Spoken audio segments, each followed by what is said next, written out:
श्री गणेशाय नमः. अध्याय 17.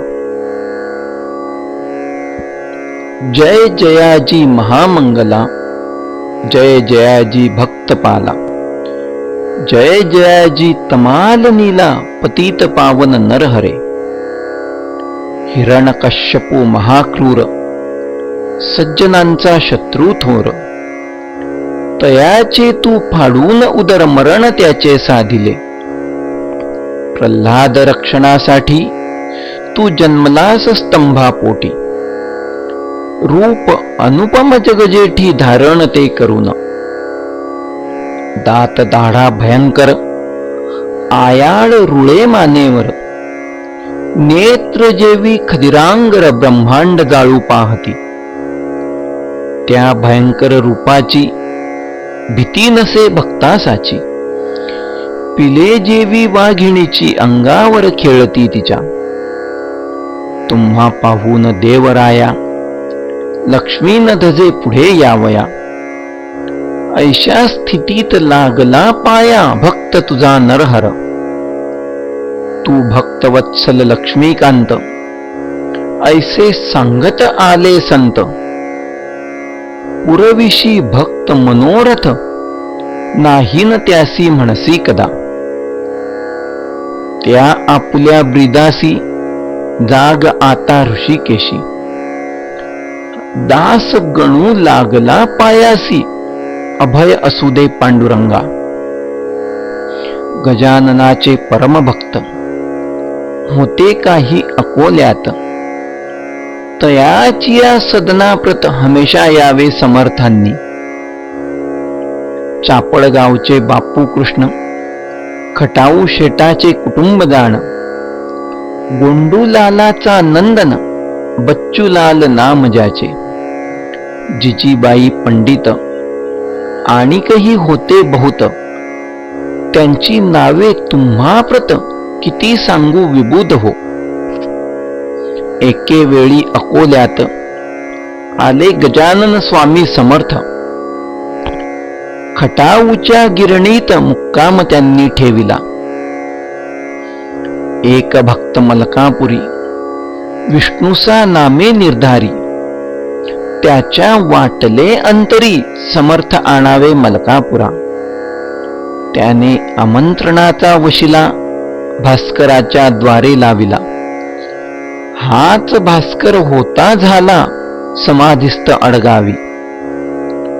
तो त्यावेळी होता जवळ, करी कारभार अंगे सकळ. विष्णुसाला होते बळ, याच भास्कर पाटलाचे. भास्कर म्हणे मलकापुरी, चला समर्था लवकरी. भक्त विष्णुसाच्या घरी, बोलावण्यास आला तो. मनोरथ येथील भक्तांचे, तुम्ही पुरविले असती साचे. आता मलकापुरीचे, लोक वाट पाहती.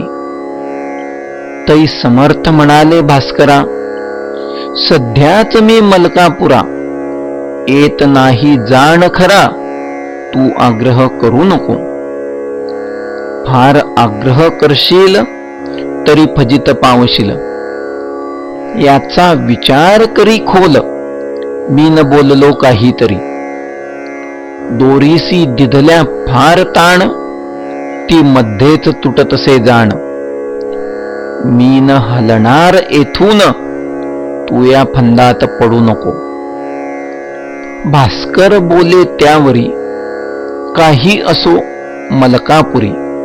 चला विष्णुसाचे घरी, हीच विनंती गुरुराया. मी तुमचा लाडका, मसी धक्का देऊ नका. मी भरवसा दिला देखा, तुम्हा घेऊन येण्याचा. ती प्रतिज्ञा माझी पुरी, तुम्ही करावी आज खरी. चला आता स्टेशनावरी, गाडीत बसावया कारणे. ऐसा आग्रह करून घेऊन आला गजानन. मलकापुरा कारण, न्यावयासी श्रोते हो. भास्कराने विनवणी, स्टेशन मास्तरा करोनी. 12 जणांचा डबा त्यांनी खाली करविला संतास्तव. महाराज तैसेच बैसले, ते न काही बोलले. जागेवरून नाही उठले गाडी सुटेपर्यंत. तो गाडी सुटण्याचा घंटा झाला अखेरीचा. डोळा चुकवून भास्कराचा लीला केली ऐशारीती. जो डबा मोकळा केला तो त्यांनी सोडून दिला. योगीराज जाऊन शिरला बायकांच्या डब्यामध्ये. आधीच मूर्ती दिगंबर, स्त्रिया घाबरल्या असती फार. त्यांनी वरती अखेर दिली असे पोलिसाला. पोलिसांचा अधिकारी तेथे आला सत्वरी. महाराजाला धरून करी खाली ओढू लागला. अरे वेड्या नंग्या पिरा, अक्कल कैसी तुझना जरा. बायकांच्या डब्यात खरा येऊन कैसा बैसलास. हिसडा येऊन त्याच्या हाता तेथेच बैसले तत्वता. अधिकाऱ्याची भीती चित्ता मुळीनं त्यांच्या वाटली. मग तो अधिकारी भला स्टेशन मास्तराकडे गेला. म्हणे डब्यापाशी आताच ना बायकांच्या माझ्या सवे. दोघे डब्याजवळ आले. तो मास्तराने पाहिले. योगीराज बसलेले बायकांच्या डब्यात. मास्तर पोलिसाच्या अधिकाऱ्याला ऐशारीती बोलला, तुम्ही जाऊ द्यावे याला याच डब्यात बसून. हा आहे संत थोर, चालता बोलता ईश्वर. याच्या हातेन होणार गुन्हा तो केव्हाही. ते ऐकून अधिकारी बोलता झाला ऐशापरी. मी दिली आहे तार खरी ये विषयी वरिष्ठाला. आता माझ्या हातात काही न राहिले यत्किंचित. मी वर्दी दिली तुम्हाप्रत, तुम्ही वाटेल ते करा. स्टेशन मास्तरांनी आपली टोपी काढून बहु आदर दाखवून विनंती केली, महाराजा तुम्ही खाली उतरावे, माझे एवढे ऐकावे. कायद्याचे आणावे प्रयोजन आपुल्या मानसी. महाराज उतरले खालती. पुढे खटला भरला त्यांचे वरती. कायद्याप्रमाणे निश्चिती जठार साहेबासमोर. त्यांनी फिर्याद घेतली, त्याची तारीख नेमली. शेगावावरती भली चौकशीची श्रोते हो. बापूसाहेब जठार आले शेगावाच्यावर. डाक बंगल्यात झाले स्थिर करण्या चौकशी खटल्याची. व्यंकटराव देसाई अकोल्याचे होते पाही. तेही आले त्या ठाई काही कामानिमित्त. महाराजांच्या खटल्याची गावी पुकार झाली साची. म्हणून मंडळी शेगावची फार मिळाली बंगल्यावर. तै देसाई म्हणती जठरास, आज कोणता खटला विशेष. तुम्हा पुढे आहे खास म्हणून मिळाले लोक हे. जठार म्हणाले त्याते, याचे कारण तुम्हा ते कैसे न कळले वाटते हेच मला आश्चर्य. तुमचे स्वामी गजानन नंगे फिरती म्हणून पोलिसांनी भरून हा खटला पाठविला. त्या खटल्याची चौकशी होणार आहे आज दिवशी. म्हणून वाटते ऐसे मसी लोक हे जमले असावेत. हे ऐकता भाषण व्यंकटराव झाले खिन्न. बोलते झाले कर जोडून, खटला हा न चालवावा. श्री गजानन साधूची योग्यता आहे थोरसाची. ती मूर्ती भगवंताची आहे पहा प्रत्यक्ष. तो विदेही पुरुष जाणा, बंधन त्याला कशाचे ना. तो योग्यांचा योगिराणा वंदनीय अवघ्याते. खटला भरला हीच केली पोलिसांनी चूक भली, ती पाहिजे दुरुस्त झाली आज आपुल्या कराने.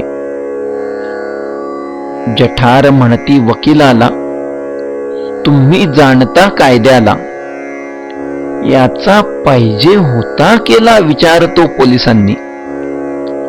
कारकुना म्हणती बोलावणे धाडा गजानना कारणे, ती ऐकून एक त्याने जवान पोलीस पाठविला. तो येऊन समर्थासी म्हणे चला आता कचेरीसी, अधिकाऱ्याने तुम्हासी मत धाडिले बोलावण्या. बऱ्या बोलाने चलावे फजितीस ना करून घ्यावे, ना तरी मला लागेल न्यावे तुमच्या हाता धरून. तई बदले गजानन आम्ही न उठू येथून, तुझे पाहतो शिपाई पण ये धरी माझ्या करा. शिपायाचा हात धरिला तो ना सुटे किमपी त्याला, रक्तप्रवाह बंद झाला त्या दाबाच्या योगाने. हातास लागली कळ जीव झाला व्याकुळ, करू लागला तळमळ शिपाई तो त्याच ठाई. शिपायासी वेळ झाला म्हणून पाठविले वकिलाला, त्या व्यंकटराव देसायाला समर्थासी आणावया. जठार म्हणती तुम्ही जावे समर्थासी घेऊन यावे, लोकासी न जमू द्यावे बंगल्याभोवती निरर्थक. इतक्यात आला समाचार पोलिसाचा धरला कर, बसविला एका जागेवर महाराजांनी सहज लिहिले. मग देसाई तेथे आले, त्यांच्या भक्तासी बोलले, यावेळी नेसविले पाहिजे समर्था धोतर. ऐसा सल्ला मिळता क्षणी धोतर नेसविले भक्तांनी, ते टाकिले सोडोनी समर्थांनी रस्त्यात. गेले नागवे कचेरीस, सवे होता भास्कर शिष्य. जठारांनी पाहता त्यास दिली खुर्ची बसावया. या महाराज बसा येथ, तुम्ही नागवे गावात का फिरता सदोदित हे काही बरे नव्हे. नागवे फिरणे हाच गुन्हा कायद्यांनी ठरविला जाणार, म्हणून विनंती आपणा द्या हे सोडून नंगेपण. ऐसे जठाराचे भाषण घेतले स्वामींनी ऐकून, आणि केले हास्यवदन उत्तर त्यासी द्यावया. तुला काय करणे यासी चिलीम भरावी वेगेसी, उगीच नसत्या गोष्टींशी महत्व न यावे निरर्थक. ते ऐकता भाषण जठार गेले विरघळून, जनरीतीचे याला भान मुळीच नाही राहिले. हा वृषभदेव भागवतीचा किंवा शुकाचार्यसाचा किंवा वामदेवाचा हा दुसरा अवतार. हा निजानंदी सदारत खचित आहे जीवनमुक्त. नये लाविता याप्रत गुन्हा विचारे केव्हाही. जेवी अग्नीचा अग्निपणा अग्नी सोडीत नसे जाणा, परी अग्निहोत्र्यांना कुंडात ठेवणे भाग त्यासी. अग्निदेव म्हणून ठेविल्या कुंडा वाचून, तो करील दग्ध सदन हा दोष त्याचा नसे. तैसे याचे नागवेपण आहे अग्नीचे समान, म्हणून याचा शिष्यगण आहे अपराधी ये विषयी. तैसे वस्त्ररूप कुंडा ठाई जरी हा ठेविला असता पाही, तरी हरकत नव्हती काही, सर्वास सुखद होते ते. ऐसा विचार पूर्ण केला जठरांनी चित्ती भला, आणि हुकूम फरमाविला त्यांनी पुढील प्रमाणे. महाराज मूळचे जीवनमुक्त, त्या ठेवणे व्यवस्थित. भास्कराचे काम सत्य होते न ते केले त्यांनी. म्हणून मी भास्कराला 5 रुपये दंड केला. ऐसा खटल्याचा निकाल झाला जठारापुढे शेगावी. समर्थ म्हणाले भास्करासी, पुन्हा ऐशा आग्रहासी, करशील का सांग मशी निज फजिती करून घ्याया. भास्कर काही न बोलला, मौन धरून राहिला. तेथून मंडळींनी केला ऐशा प्रकारे विचार. समर्थांसी अग्निरथी न बसवा इथून कल्पांती. विनाकारण कटकटी होती हे काही बरे नव्हे. हा क्रम कित्येक दिवस चालला असे शेगावास. भक्त बैलाच्या गाडीस बसवू लागले महाराजा. या रीती अकोल्यासी आले एकदा पुण्यराशी. बापूरावाच्या सदनासी जाऊन या उतरले. याच वेळी यवन जातीचा साधू मेहताबशा नावाचा होता कुरुमगावी साचा मूर्तिजापुरा सन्निध. त्याने बापूरावाप्रती सांगितले होते ऐशा रीती, जेव्हा समर्थ अकोल्यास येती तेव्हा आम्हा कळवावे. अकोल्यात आल्यावर श्री गजानन साधूवर बापूरावाने सत्वर मनुष्य धाडिला कुरुमासी. तो ऐशा रीती घडून आले. मेहताबशा येण्या निघाले. अकोल्यास याया भले समर्थासी भेटावया. अकोल्याचा मनुष्य मध्ये भेटला रस्त्यास. जो आला होता न्यावयास मेहताबशा कारणे. तो मनुष्य भेटता क्षणी की पुसू लागले मधुर वचनी. त्या मनुष्या लागुनी मेहताबशा श्रोते हो. तू न जावे कुरुमाला, बैस आमच्या गाडीला. आपण जाऊ स्टेशनाला, मीच आहे मेहताबशा. पहा संत आल्याचे वर्तमान कळले संता लागून. कोणी न सांगता जाण त्रिकालज्ञ ते खरोखरी. मेहताबशाच्या संगाते 2-4 यवन होते. अवघे घेऊन सदनाते उतरले बापूरावाच्या. दुसरे दिवशी प्रातःकाळा मेहताबशा होता जेथे बसला. महाराज आले तया स्थळा निज लिले करून. मेहताबशाचे धरून केस समर्थांनी ताडिले त्यास. त्या ताडण्याचा उद्देश हाच होता विबुध हो. यवन जातीत जन्मून काही न केला उपयोग जाण. यवनाचे आडदांडपण नाही अजून गेले रे. या आडदांडपणाने तत्वघात होईल जाणी. मृत्युलोकीचे अवघे प्राणी चिंताग्रस्त होतील. तुझे मेहताब आहे नाव, त्याची काय आठवण ठेव. दोषरूपी तमावाव तुझ्या पुढे मिळू नये. हा द्वेषरूपी अंधार वाढत चालला वरचेवर. याची नाही तुला खबर म्हणून तुझला ताडिले. ऐसा मिळता इशारा मेहताबशा तोषला खरा. साधूच साधूच्या अंतरा जाणता ती निसंशय. जेव्हा मेहताबशाने ताडिले तै संगतीचे यवन भले. कावरे बावरे होते झाले तो प्रकार पाहून. मेहताबशा बोलला त्यासी, तुम्ही न रहावे आम्हापासी. जावे निघून कुरुमासी, हेच आहे उत्तम. शेख कडू शिवाय जाण गेले चौघे निघून. ते द्यावयासी आमंत्रण बच्चूलाल पातला. म्हणे उद्या दयाघना यावे तुम्ही भोजना. या दासाची या सदना हीच आहे विनंती.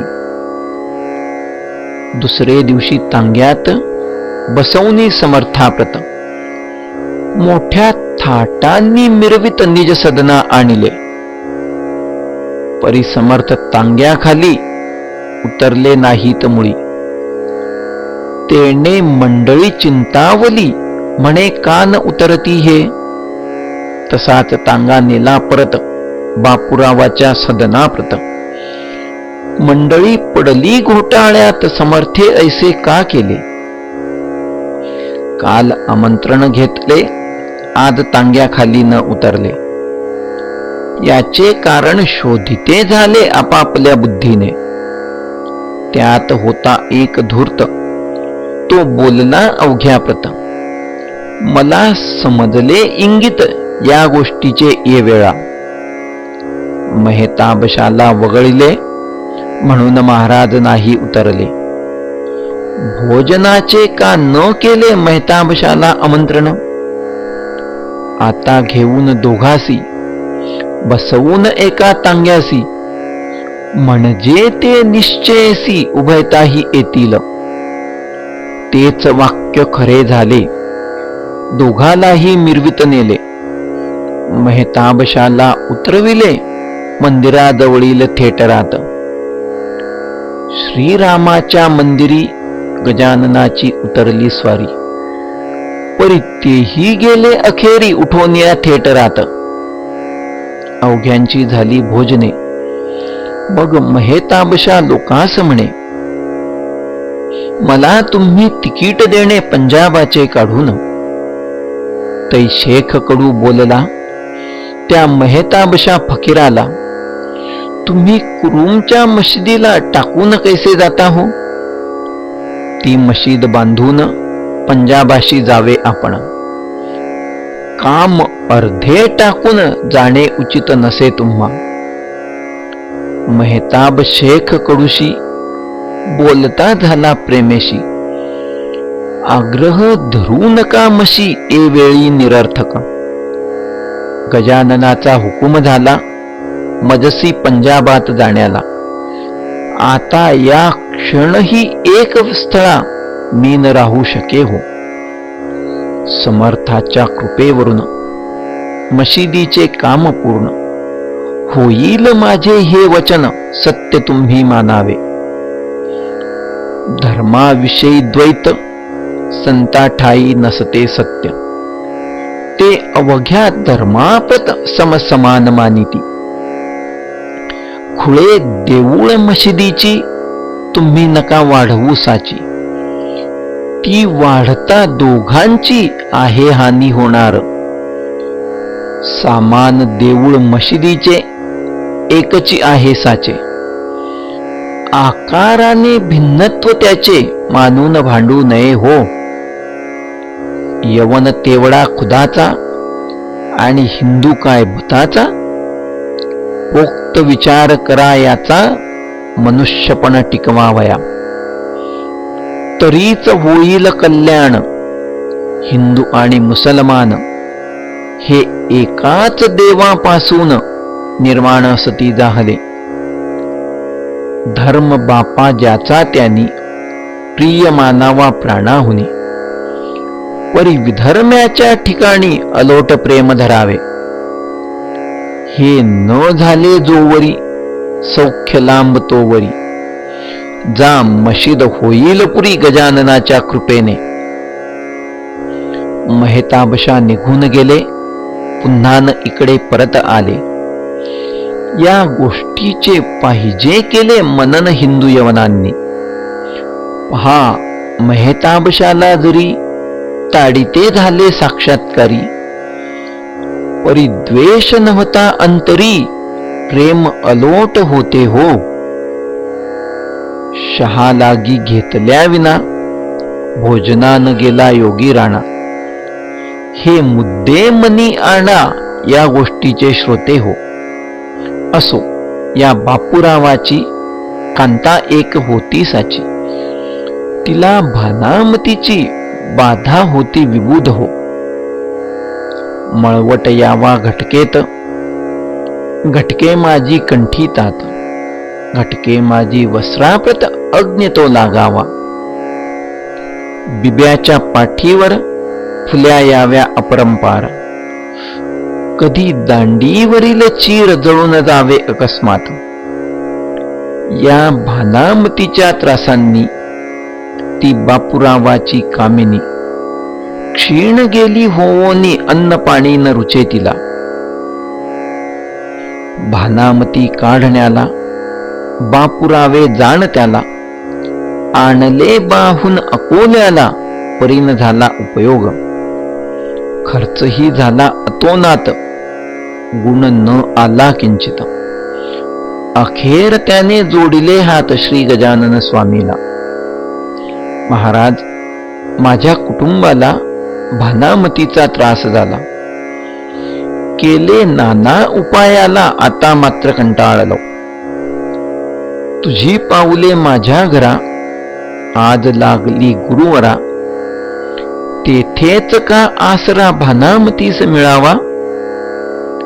ज्या दरीत पंचानन बसला आहे येऊन, तेथेच का ओरडून दिमाक दाखवावा कोल्ह्यांनी. जेथे कस्तुरी दरवळली, तेथेच का ओ राहावी भली. गुरुराया ही ओंगळी घाण भानामतीची. ऐसी विनंती ऐकून गजाननांनी अवलोकन, केले निज कृपे करून बापुराव कांतेला. त्या योगे श्रोते तिची भानामती निमाली साची. नाही किंमत माकडाची सिंहाची या पुढे हो. असो, एकदा फिरत फिरत महाराज आले अकोटात. नरसिंगजीला भेटण्याप्रत बंधू आपला म्हणून. त्याच्या मठा शेजारी एक विहीर होती खरी. जाऊन त्या विहिरीवरी बसले गजानन महाराज. पाय आत सोडिले, डोकावून पाहू लागले. आतील जला लागी भले वरच्यावरी श्रोते हो. पाहून त्यांची ऐशी कृती लोक साशंक झाले चित्ती. नरसिंग महाराज विचारती, अरे हे काय करतोस. गोदा यमुना भगीरथी तुम्हासाठी येथे असती. आणखी तीर्थे आहेत किती हे पाहतो डोकावून. तुला त्यांचे घडते स्नान, मी का राहू तसाच जाण. या तीर्थांनी मला स्नान आज येऊन घालावे. त्यांनी स्नान घातल्या विना मीन येथून हले जाणा. ऐशा ऐकून भाषणा कैक म्हणाले या रीती. खरोखरी हा आहे पिसा, शेगाव नादी लागला कैसा. जरा थांबा येथेच बसा, काय करी हा पाहू पुढे. तो विहिरीतील जलाप्रत उकळ्या उठल्या अगणित. श्रोते, एका निमिषात विहीर भरली पाण्याने. हजारी कारंजाच्या परी गजाननाच्या अंगावरी वर्षू लागले पहावारी त्या विहिरीचे ते धवा. लोका म्हणती गजानन, यारे स्नाना लागून. नाही उरले प्रयोजन विहिरी माझी उतरण्याचे.